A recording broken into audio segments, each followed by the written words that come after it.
en este recién estrenado año 2025. La ponencia de hoy, como habrán comprobado, se aparta de lo estrictamente histórico para adentrarse en el estudio del medio físico y geográfico de nuestro término municipal, poniendo su foco de atención en la archiconocida Laguna del Saladar. Como bien saben, en nuestra amplia comarca tenemos algunas zonas de especial conservación que comprenden, por ejemplo, Pétrola, el Salobrejo, en Higueruela, Corral Rubio y La Higuera, que hacen de este núcleo un espacio de interés ecológico indiscutible. Pero también en los alrededores de nuestro pueblo podemos observar y gozar de diversos humedales tan interesantes como el Pantano, Sugel, el Hondo y algunos otros más. Quizás uno de los más misteriosos, por su intermitente aparición-desaparición, sea el que hoy es protagonista de nuestra conferencia, el Saladar, que lleva existiendo de forma natural desde hace siglos y recogido ya en las actas del año 1807 del Cabildo de Almansa. Dicha laguna ha sido testigo silencioso de los aconteceres del clima, de la visita de multitud de especies tanto de aves como de insectos, anfibios y otras formas de vida, y también, por qué no decirlo, ha sido generosa con su tierra sumamente fértil, además de que en su tiempo fuera un factor a tener en cuenta en la salud de nuestra población. Hoy, la Laguna del Saladar inverna paciente a expensas de las lluvias de primavera y los seguramente posteriores rigores del verano. Pero, ¿qué pasará dentro de unos años? ¿Gozaremos de su biodiversidad como lo hemos hecho hasta ahora? ¿Habría que protegerla de algún modo? Pasado, presente y futuro se van a conjugar hoy gracias a nuestro invitado Antonio Guillén Beltrán, graduado en Biología, máster en Formación de Profesorado y máster en Gestión de Fauna Silvestre. Posee experiencia profesional en proyectos de cooperación europea del programa LIFE. Asimismo, cuenta con una trayectoria relevante en la participación y desarrollo de actividades de educación ambiental, cursos, jornadas y un largo etcétera. Además de esto, ha trabajado en proyectos de seguimiento de fauna y gestión del medio natural. Como ven, el agua vuelve a ser cómplice de nuestras ponencias, quizás por aquello de que siempre vuelve a su cauce. Y, por supuesto, ese espacio natural tan increíble para albergar biodiversidad en el hoy y en el mañana, como es la Laguna del Saladar. Así que bienvenidos, bienvenidas y gracias de antemano a nuestro ponente Antonio Guillén Beltrán. Muchas gracias.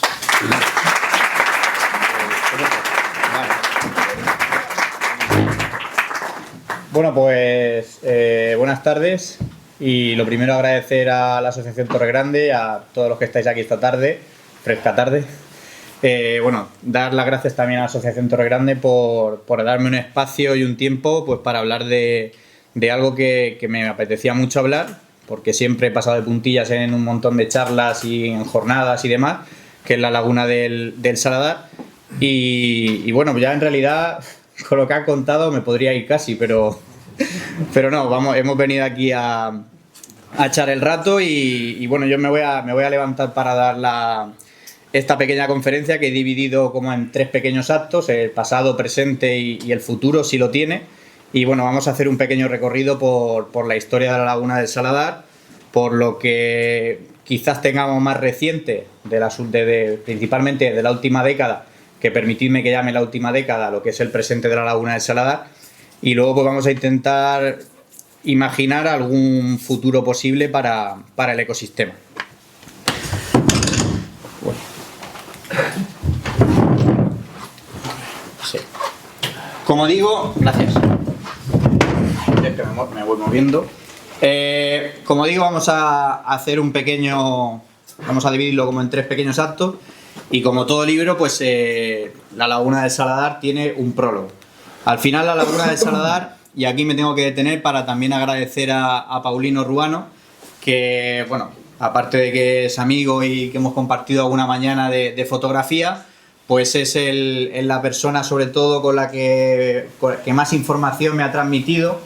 Como yo le digo siempre, que a veces en mis ojos aquí en la Laguna del Saladar durante los fines de semana y me ha cedido pues muchas de las fotografías, algunas tan bonitas como esta, con la laguna del Saladar, con el castillo, el Mugrón y el pueblo de fondo.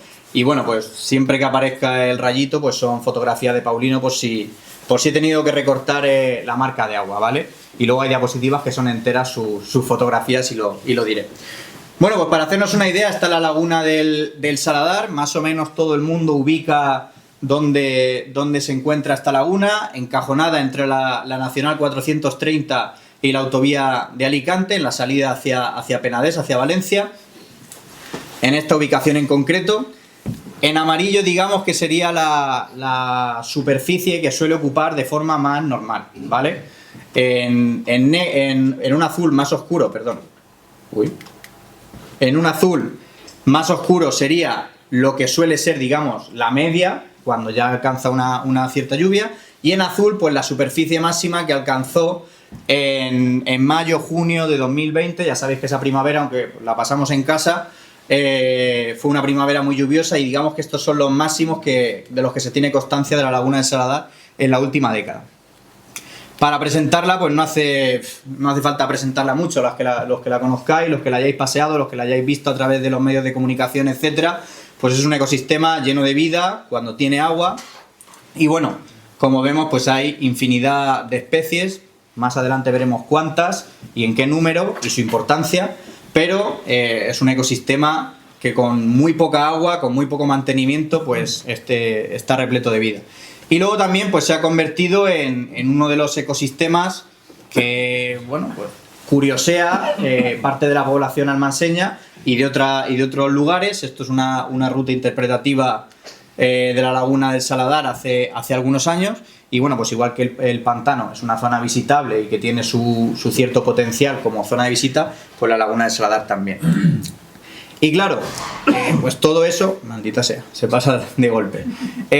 La laguna del Saladar, evidentemente, pues si a nosotros nos ha llamado la atención, pues a los que realmente analizan la situación de los humedales, a los que conocen lo que supone tener un humedal de estas características, con tanta diversidad de especies de aves, pues por ejemplo, esto es noticia de este año, que a lo mejor esto es del 15 de septiembre de 2024, perdón, ya estamos en 2025, se me va la cabeza, pero la Sociedad Española de Ornitología, que es la entidad con más renombre en el estudio de las aves en toda España, con más de 25.000 socios, pues urge a restaurar en Castilla-La Mancha graveras, una laguna y un arroyo. En toda la región de Castilla-La Mancha solamente destaca 3 humedales a restaurar y Castilla-La Mancha tiene gran cantidad de humedales. Uno de ellos es la laguna del Saladar de Almansa. Salió también en televisión de Castilla-La Mancha la laguna del Saladar precisamente por ser uno de los espacios que se invitan a conservar, restaurar, etc.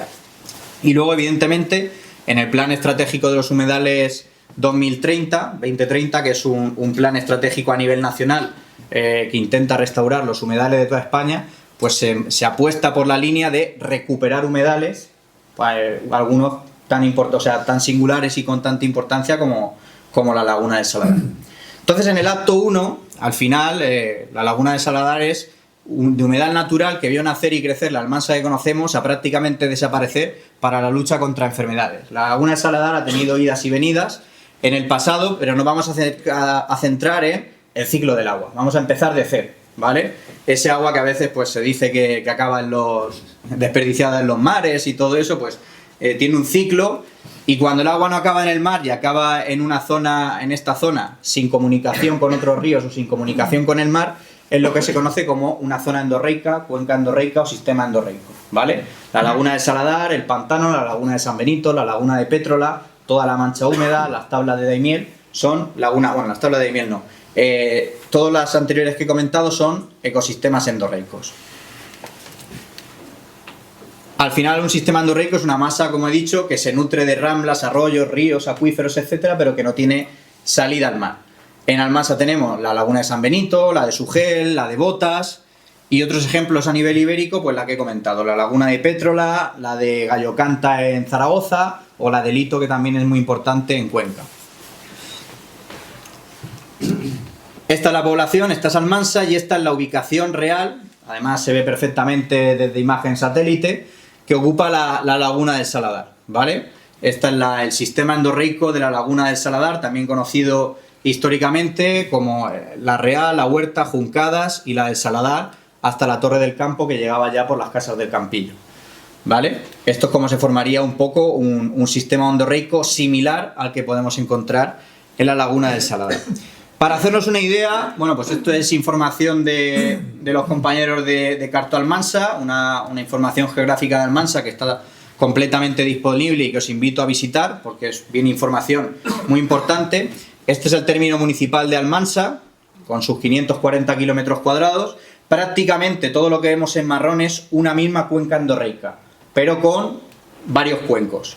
Un cuenco sería la parte del pantano, otro cuenco sería la laguna del Saladar y otro cuenco que compartimos con Ayora, la laguna de San Benito. En una imagen satelital de 2014 vemos cómo se formaron la laguna de la Torre, la Torre del Campo en las casas del Campillo, la laguna de Pétrola, el pantano y aquí la laguna de San Benito.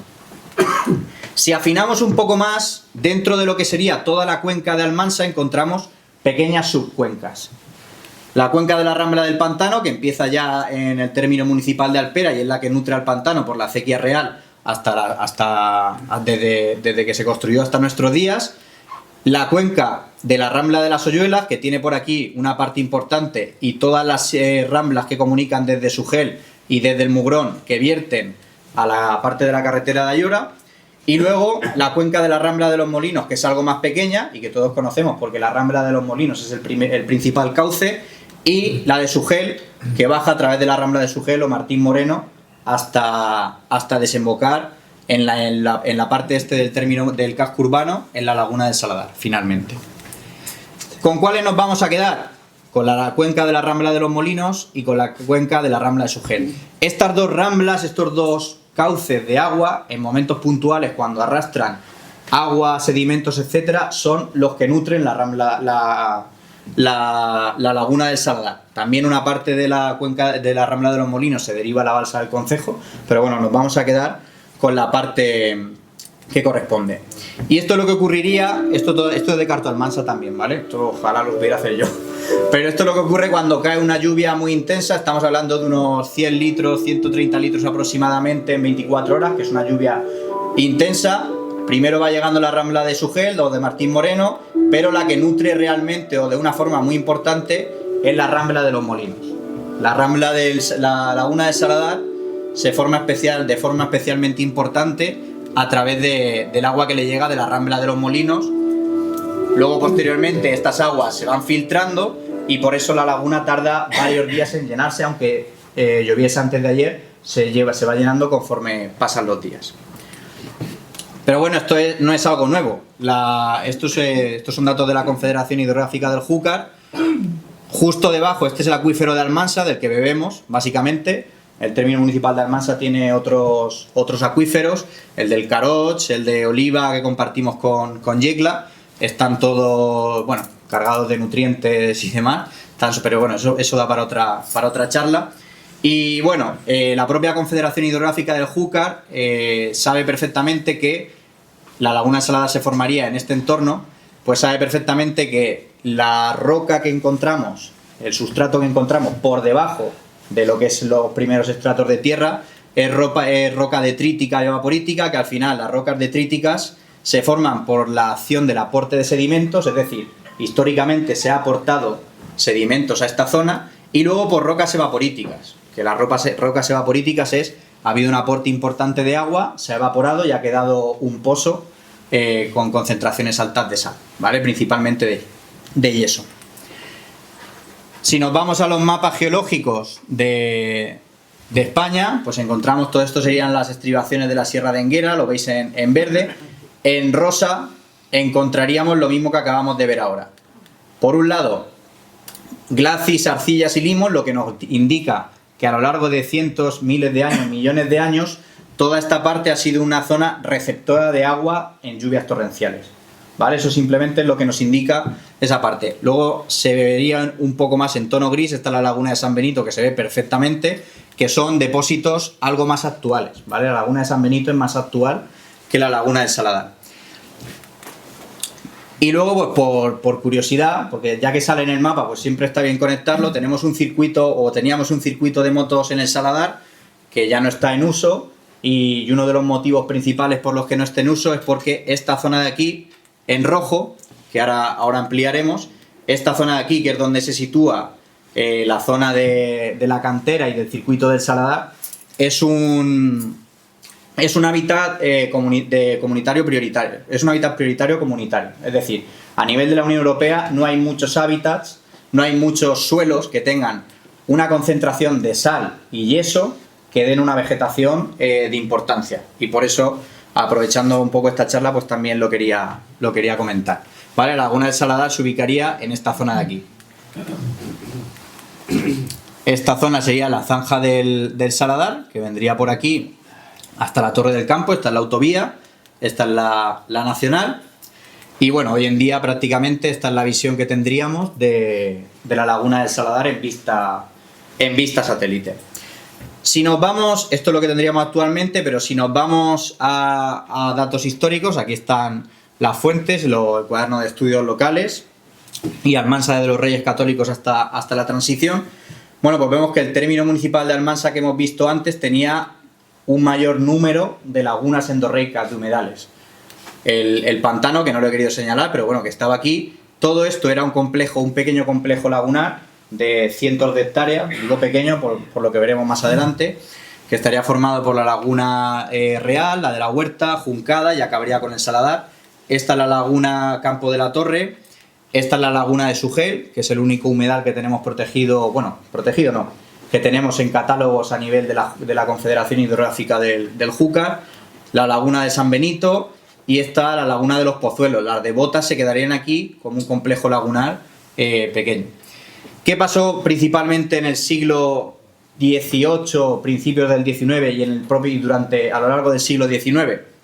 Para empezar, un cambio tecnológico y una adaptación, lo que se conoció como la revolución, una de las primeras revoluciones en la agricultura, que bueno, pues permitía un mayor cultivo, un mayor rendimiento de los campos de cultivo.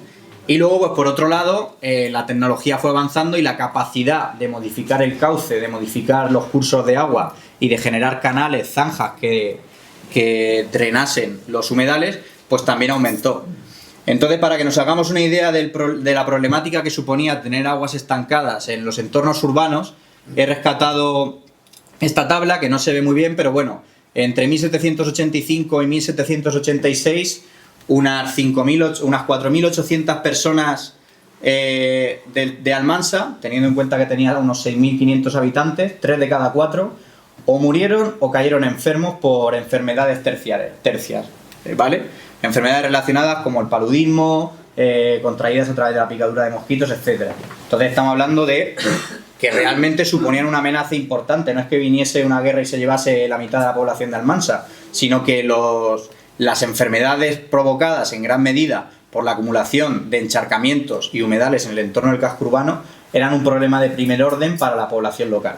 Entonces, ¿qué ocurre? Pues se viene toda una serie de pequeñas infraestructuras hidráulicas, coinciden en el tiempo también con la construcción, más o menos, del canal de Isabel II, que es el que drena todas las aguas del entorno de Albacete y los llanos de Albacete. O sea, se ponen en funcionamiento prácticamente en ese siglo una serie de obras hidráulicas que, claro, en Almansa pues también tuvieron su lugar. Y bueno, pues fruto de ello, lo acaban de comentar en la explicación, en la presentación. Esta es una fotografía del acta de la sesión del Cabildo de Almansa del 13 de febrero de 1807, en la cual, bueno, del legajo, esta fotografía y sobre todo este documento lo he conseguido gracias a Francisco Almendros, que me ha facilitado esta información y que ya habla perfectamente de la laguna del Saladar como un complejo lagunar instalado en la vida cotidiana de Almansa, con la problemática de las enfermedades que provocaba. En este acta del Cabildo lo que se pide básicamente es un reconocimiento para el alcalde don Domingo Francisco Fernández por haber desecado la laguna del Saladar, con lo que serían la primera construcción de la zanja del Saladar, que iba una parte en minado en lo que hoy es la zanja de Saladar. Ya veremos por qué se tuvo que abrir y sacar y dejar al aire libre. Y nada, básicamente lo que nos dice es que en el año 1802 fue un año muy lluvioso, 1803 también, se formaron lagunas de bastante importancia. Todo eso se relacionó con enfermedades que afectaban a la población, que es lo que acabamos de ver básicamente. 3 de cada 4 almanseños pues cayeron enfermos o murieron. Se calcula que en torno al 4 o 5% de la población murió en esos años a causa de estas enfermedades, o sea que no es ninguna broma, y se pide pues un reconocimiento especial. A la vez que desecaba la laguna de Saladar, estaba ya trabajando en la laguna de San Benito para desecarla también. O sea que pues este hombre, a través de arquitectos de la Comunidad Valenciana, pues generó una serie de pequeñas obras de infraestructuras hidráulicas, drenajes, etcétera, que facilitaron el desecado de lo que hoy serían unas lagunas de bastante importancia. Y ya de ahí saltamos un par de siglos. Estas fotos, pues de aquí alguien ya las ha vivido o las ha conocido. Estamos en 1984, la madrugada del 10 al 11 de noviembre, cayeron 165 litros por metro cuadrado, un poco más de lo que hemos visto en el vídeo, en la simulación esta de Carto Almansa. Entonces imaginad lo que ocurrió. Bueno, imaginad, ¿no? Algunos lo vivieron, yo no, pero algunos lo vivieron, ¿vale? Bueno, pues inundó la carretera, la Nacional 430. El Instituto José Conde estaba a punto de inaugurarse y también tuvieron que retrasarse la fecha de inauguración. Y bueno, pues si es que al final, queramos o no, el agua pide las escrituras y no atasca, y a veces da igual que construyamos bueno, ha habido desbordamientos. La Rambla de las Hoyuelas se construyeron barreras de contención y durante varios siglos tuvieron que ser repuestas porque se las llevaba por delante el agua. Y bueno, hoy en día medianamente se controla, porque hace un par de meses hemos vivido una catástrofe con el tema del agua. Pero bueno, en este momento pues la laguna de Saladar, aunque es actual, no lo vamos a considerar totalmente presente, y donde sí que ya podemos empezar a considerarlo presente es en el año 2017, ese año que tuvimos unas lluvias muy intensas en diciembre de 2016 en todo el sureste español. Y luego también una nevada muy importante en enero de 2017, que fue cuando vino la UME. La nieve estuvo amontonada más de 10 días en la carretera, medio metro de nieve en el Paco Simón, los institutos. Las imágenes son espectaculares si te pones a buscar un poco en la hemeroteca. Y en ese momento, a partir de este momento, es lo que podemos considerar, o lo que yo he considerado para esta charla, como el presente de la laguna de Saladar. Al final, pues bueno, este es el segundo acto, que es el agua como agente resiliente y su capacidad para recuperar suelo y superficie, y una laguna que ha pasado de anecdótica a protagonista en la vida ciudadana almanseña de la última década.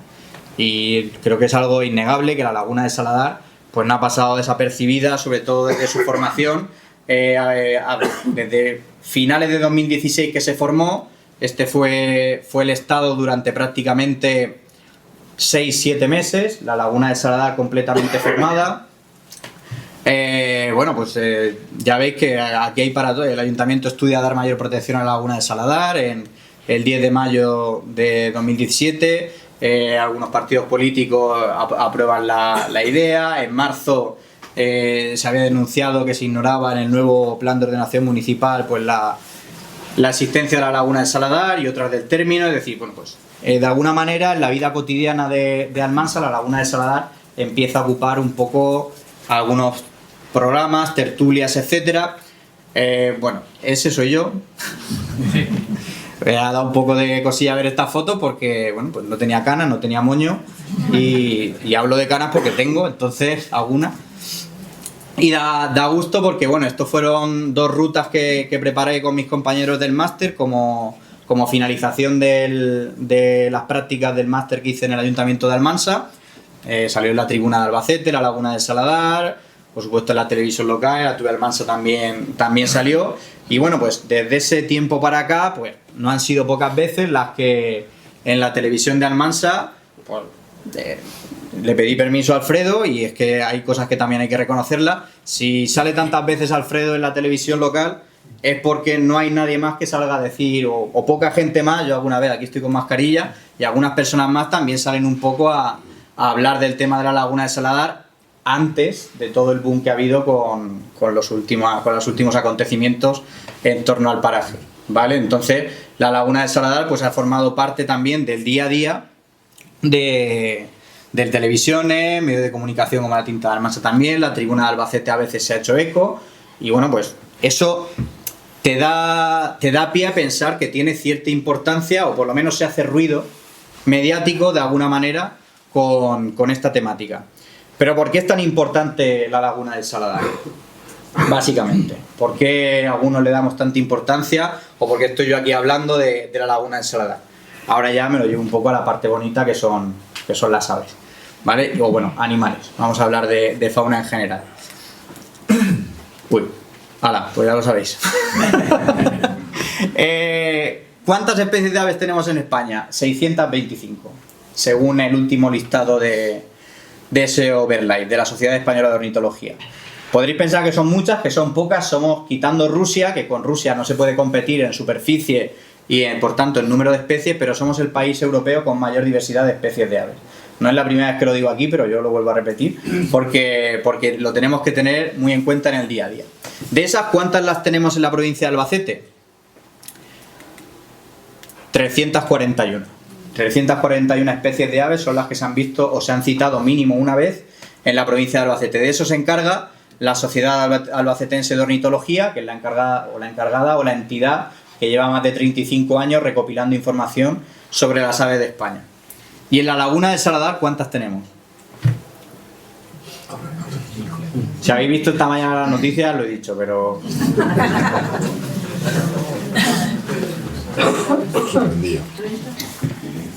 107, hasta ayer eran 106, pero revisando fotos de Paulino Ruano vi que eran 107. Y ahora os voy a decir cuál es la 107, porque aparte es interesante. Vale, pues de las 341 especies de aves, una de cada tres de la provincia de Albacete se han visto alguna vez en la laguna de Saladar de Almansa. Y una de cada 6 de las especies de aves que se han visto o se han citado en España mínimo una vez, se han citado en la laguna de Saladar. A cualquiera que le digas que uno de cada 6 monumentos patrimonio de la humanidad lo tienes en tu pueblo, por así decirlo, se vuelve loco. Pero sin embargo aquí de momento no le hemos prestado la atención que merece. ¿En qué se traduce esto? Pues que solamente 8 personas de la Sociedad Albacetense de Ornitología acumulan más de 12.332 observaciones de aves en la laguna de Saladar, ¿vale? Sus 300 y pico flamencos un día, un bando con 120 calandrias, su bando de gorriones morunos, sus garzas... Solamente 8 personas han visto ya 12.332 individuos de aves en la laguna de Saladar, de 107 especies. ¿Vale? Lo tenemos a tiro de piedra. Estos datos se puede, el Anuario Ornitológico de Albacete es una plataforma online, se puede consultar, te descargas los datos, pinchas, acequia del Saladar o laguna del Saladar, para el caso, el mismo. ¿Cómo se dividen esas 107 especies? Pues por ejemplo, tenemos que 3 especies de las que se han visto en la laguna de Saladar están en peligro de extinción. En peligro de extinción está el urogallo. El urogallo igual nos suena más a una especie muy emblemática del Pirineo y de la Cordillera Cantábrica. Pues al menos 3 especies se han visto 3 especies como el urogallo y algunas veces más de una vez. ¿Vale? Y luego tenemos 24 especies catalogadas como vulnerables. Para ponerlo en consonancia y un poco de relevancia, ahora mismo el lince ibérico, que aparece cada 2x3 en la televisión, está catalogado como vulnerable. ¿Vale? Y aquí tenemos en la laguna de Saladar 24 especies que tienen la catalogación de vulnerable. Si no están todo el año, se han visto alguna vez y algunas de ellas se han reproducido varias veces. Vale. La importancia es la que es, no la que le intentamos dar, sino la importancia es la que es y la que merece. No es nada descabellado. Y luego hay 50 especies que son de interés especial, que tienen cierto interés a nivel de conservación. Y bueno, si queréis pensar que 29 especies no están catalogadas y que por lo tanto no tienen interés, pues no catalogadas quiere decir que no se ha trabajado lo suficiente a nivel del Estado para saber si necesitan ayuda o no. Y ahora ya pues vamos a la fotografía de Paulino, ¿vale? Porque en la laguna de Saladar, por suerte, no tenemos que ir en una época del año concreta. No hace falta que sea primavera, no hace falta que sea verano. cualquier época del año que tenga agua es buena para la observación de aves. Esto es un bando de espátulas, que son unas aves zancudas bastante importantes, tienen un pico en forma de espátula, nunca mejor dicho. Los flamencos, por supuesto, una estampa de la laguna del Saladar con un montón de anátidas. Una de las que se me había escapado, la cigüeña negra. La cigüeña negra es una especie en peligro de extinción y la hemos visto en la laguna del Saladar. Todo esto son fotografías de Paulino y mías. De Paulino y mías, ya está, no hay de nadie más, porque no me he puesto a buscar, pero me sé el Facebook de Paulino del revés, de Paulino Ruano. Lo digo porque no he cogido fotos de internet para ilustrar la charla, o sea, todas se han hecho aquí y se han hecho de la laguna del Saladar. Un bando de moritos, 2 pagazas piconegras, también tuvimos grullas, el año pasado o hace 2 años tuvieron 4 grullas con nosotros, el ánada azulón, por supuesto, que es el que siempre vamos a ver, los flamencos, la ganga ibérica, que es una paloma salvaje muy chula, el tarro blanco, también hay espacio para las aves pequeñas, la cigüeña, la cerceta carretona, que en algunas zonas de España se pegan por ver una y aquí también la hemos tenido, el mochuelo, que cría alrededor de la laguna del Saladar, el aguilucho lagunero, que siempre es relativamente sencillo verlo en el entorno de la laguna. Además de toda esta diversidad de especies, no es que tú vayas un día y estés, es que si la laguna lo permite y tiene agua durante tiempo, muchas de ellas se reproducen. Es el caso, por ejemplo, de la cigüeñuela. Todo esto son fotografías de la laguna del Saladar. Esto es un pollo de cigüeñuela, esto es el adulto y estos son papá y mamá cuidando del nido. ¿Vale? En 2017, en la laguna del Saladar, se hizo un censo y había 80 nidos de cigüeñuela. El punto con mayor reproducción de la especie en la provincia de Albacete y el segundo mayor posiblemente de Castilla-La Mancha, compitiendo con la mancha húmeda, las lagunas de Alcázar de San Juan, o que son reserva de la biosfera, son cepa, etc. ¿Vale? Y en la provincia de Albacete aquí lo teníamos al lado de casa. Otra, y además está protegida a nivel europeo. La boceta, esos son nidos de aboceta. En 2017, que fue un año muy bueno, en 2020 también, la boceta prácticamente ha intentado criar todos los años que ha habido agua durante los 2 meses de abril y mayo. En 2017, aprovechando también las buenas lluvias, y en 2020 más de 50 nidos de aboceta. También de los mejores puntos de la región de Castilla-La Mancha y uno de los primeros, si no el primero, de toda la provincia de Albacete. La laguna Salada de Pétrola es reserva natural, es cepa, es lugar de interés comunitario y no tenía tantas parejas. La calandria es un ave residente, reproductora, siempre la vamos a ver posada con el cuello. Bueno, la he querido poner porque forma bandos bastante importantes, es reproductora y está protegida a nivel europeo. El chorlitejo chico, que sepamos, mínimo en 2020, mínimo 2023 ha criado. Estas son fotografías mías desenfocadas, pero esos son 2 pollos detrás de su madre cuando abrieron las fronteras y pudimos venir a hacer fotografía a la laguna del Saladar en junio de 2020. El ave fría. Bueno, el ave fría es un ave que también se puede cazar, pero bueno, eso es otro tema que no entramos. Ha intentado criar mínimo en 2020, 2022 y 2023. Cuando se queda sin agua, pues el zorro llega por la noche y si hay pollo, pues es la naturaleza y es lo que hay. Pero bueno, eso es un nido de cigüeñuela y la tenemos a la hembra incubando los pollos. La focha común, aquí la tenemos con pollos en junio de 2017. La gaviota reidora, 3/4 de lo mismo, nido de 2017, nido de 2022. En 2017 llegó a haber hasta 60 parejas criando. También el mayor punto de la provincia de Albacete y uno de los mayores de toda Castilla-La Mancha.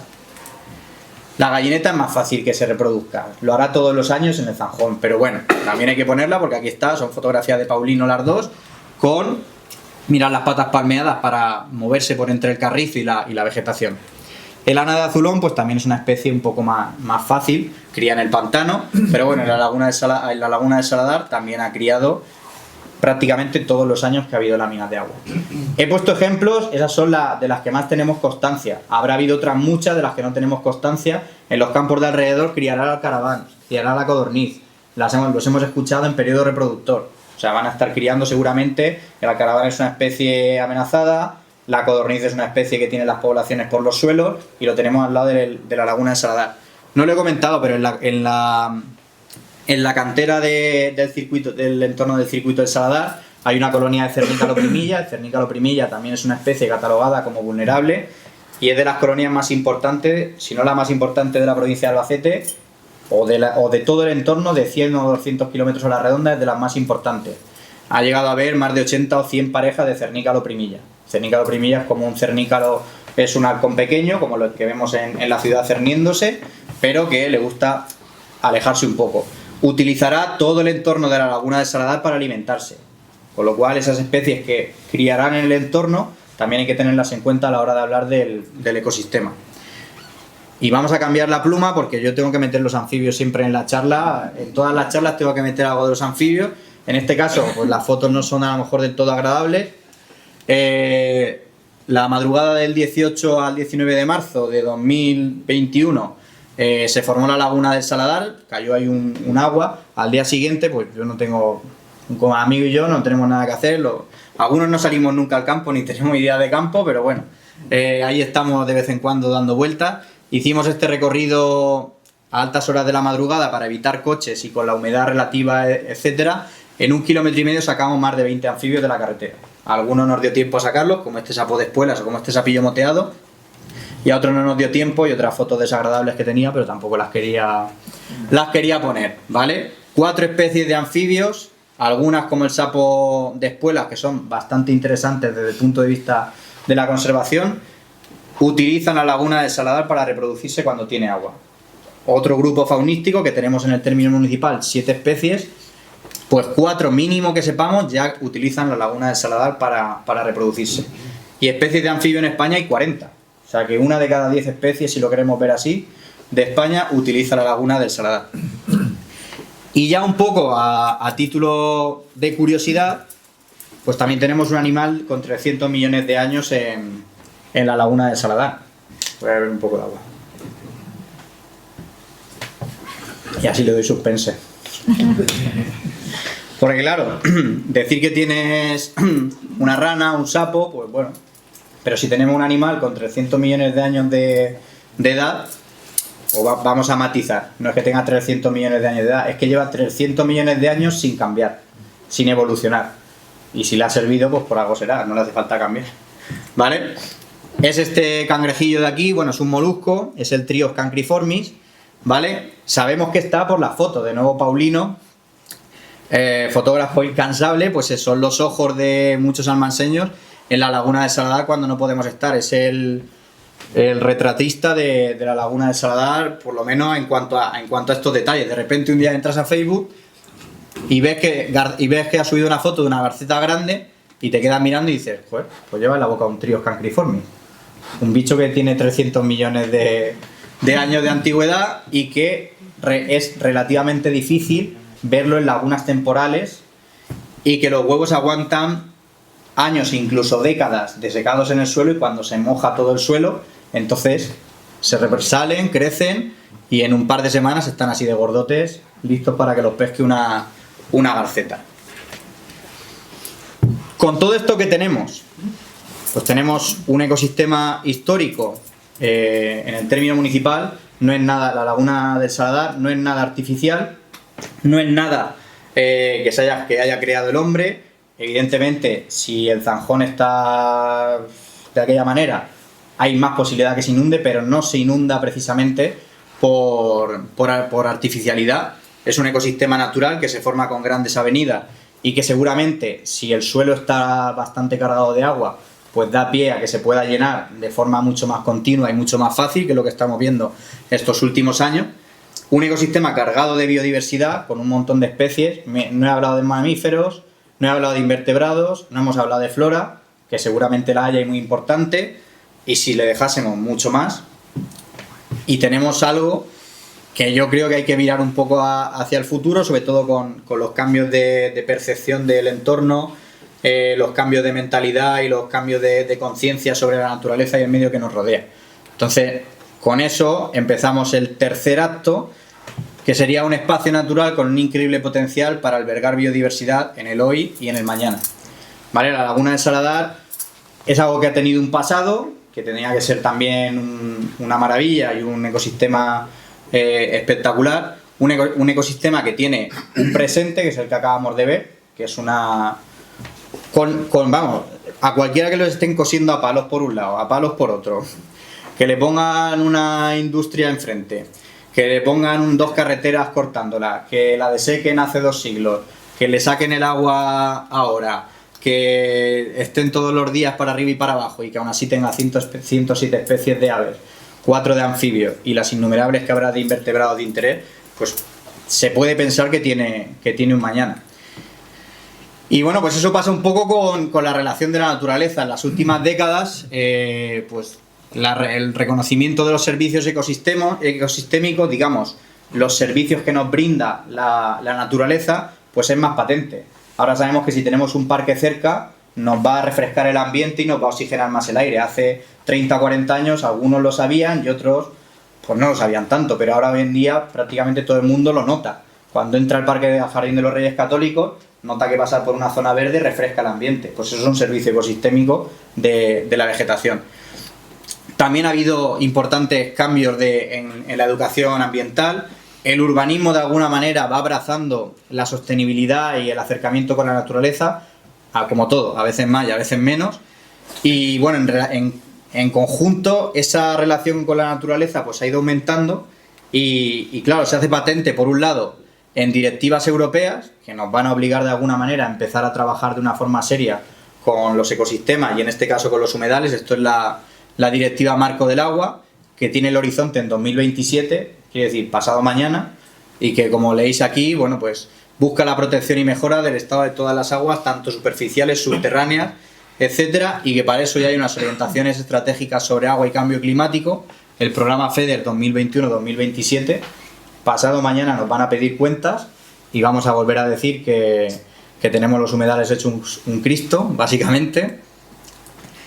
Y luego, bueno, pues también se trata un poco de recuperar, ahora que afortunadamente esas enfermedades ya no nos afectan de tanta madera, porque también hay que comentar una cosa. Los mosquitos están a 2 kilómetros y no tienen capacidad de vuelo para llegar y picarte en ese momento. A la gente le picaban porque tenían que salir a trabajar al campo.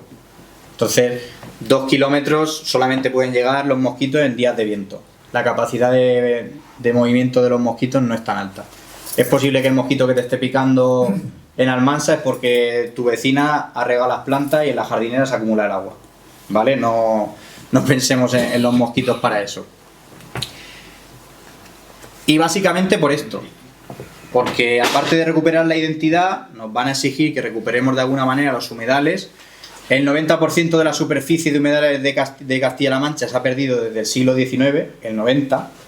9 de cada 10 hectáreas de humedales se han perdido desde el siglo XIX. Evidentemente en ese siglo es cuando se desecaron de forma masiva, pero en los últimos 70 años o 75 años se ha invertido por completo la superficie de humedales de Castilla-La Mancha a superficie de cultivo en regadío, ¿vale? Ese cambio también.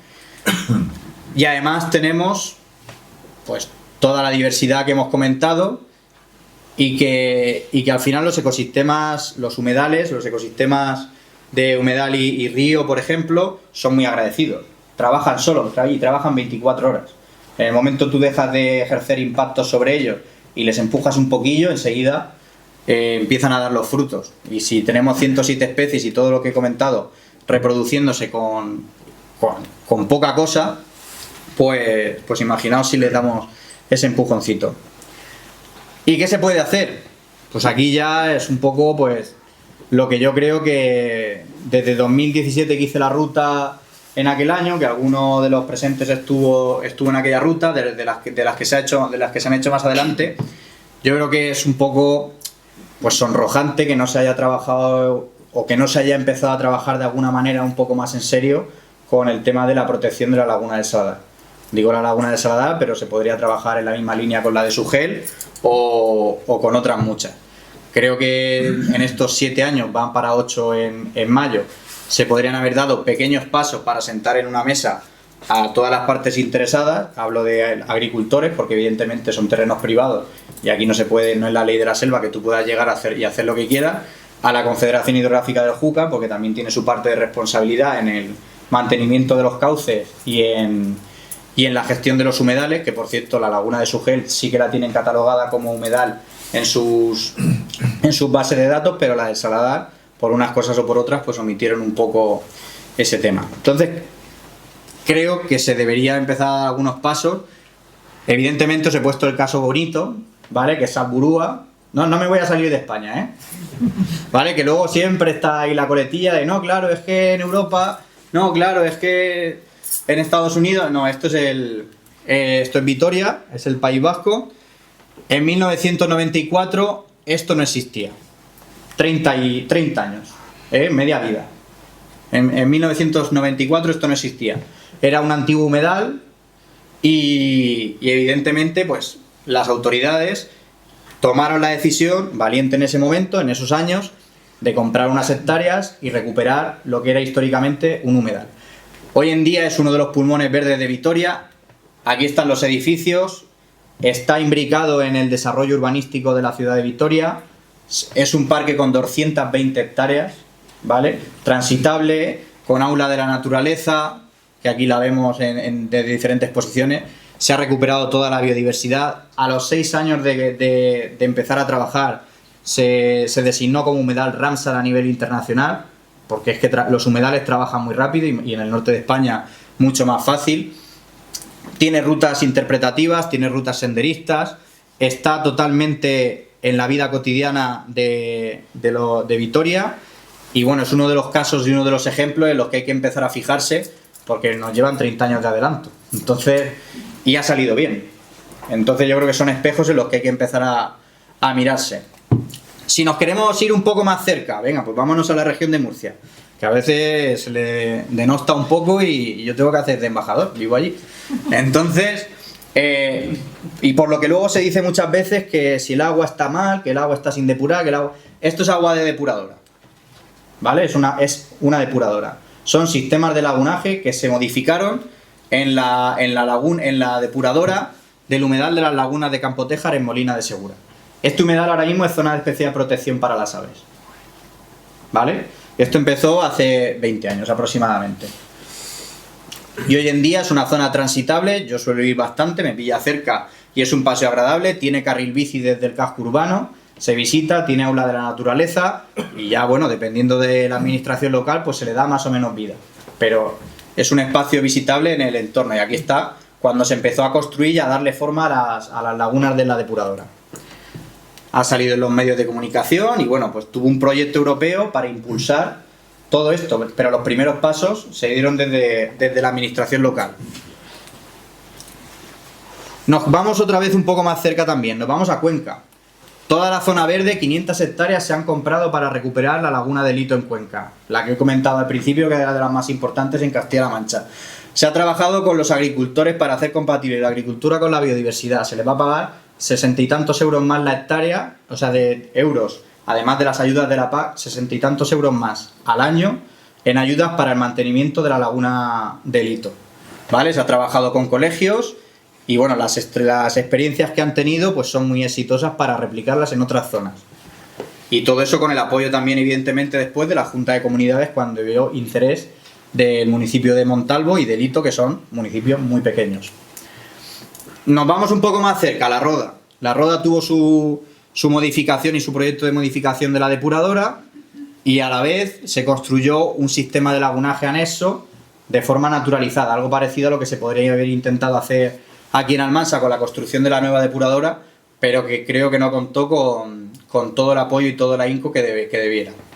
La Roda está aquí, esto es el sistema de la depuradora y esto es ahora mismo un ecosistema que se puede visitar, tiene observatorios como los tiene el pantano y son aguas de depuradora. Y allá todo el mundo, no todo el mundo, pero evidentemente es un sitio frecuentado en la Roda, no mucho, pero hay proyectos de conectarlo a través de vía verde. No, pero es que La Roda, es que La Gineta, otro municipio que tiene un filtro verde al lado de la depuradora y que se hizo, bueno, y que ha dado lugar a pequeñas publicaciones científicas del Grupo Manchego de Anillamiento y de la Sociedad Albacetense de Ornitología. ¿Vale? Pues mantenimiento de una lámina de agua simplemente por capricho para la conservación de especies. En rojo las especies que se han citado en la laguna del Saladar. Aquí se han citado 27 especies, nosotros tenemos 107 y es La Gineta. No creo yo que se puedan hacer más esfuerzos en La Gineta que aquí en Almansa. Y no he puesto ejemplos, pero bueno, en la laguna de Lito se ha comprado terrenos privados, o sea que se ha trabajado con terrenos privados. En el proyecto de las lagunas de Campo Tejas, parte de la canalización se hizo a través de la compra de terrenos privados. Después entró el gobierno de la región de Murcia. Pero siempre ha tenido que haber un primer paso, ya sea de una administración, ya sea de algún colectivo o algo, para que se empiece a cambiar la situación. Y todos estos datos están disponibles para quien los necesite o para quien los considere. Entonces, pues ya simplemente para terminar, bueno, pues esto es una foto aérea de la laguna del Saladar. No sé exactamente la fecha, puede ser de hace unas semanas o algunos meses, pocos, porque debería tener agua. Pues la pregunta es la laguna del Saladar, pues cuando empezamos a trabajar y a darle un poco de vida. Y ya pues con esa pregunta de cuándo la dejo ahí en el aire y ya se responderá. Con esto pues termino la charla.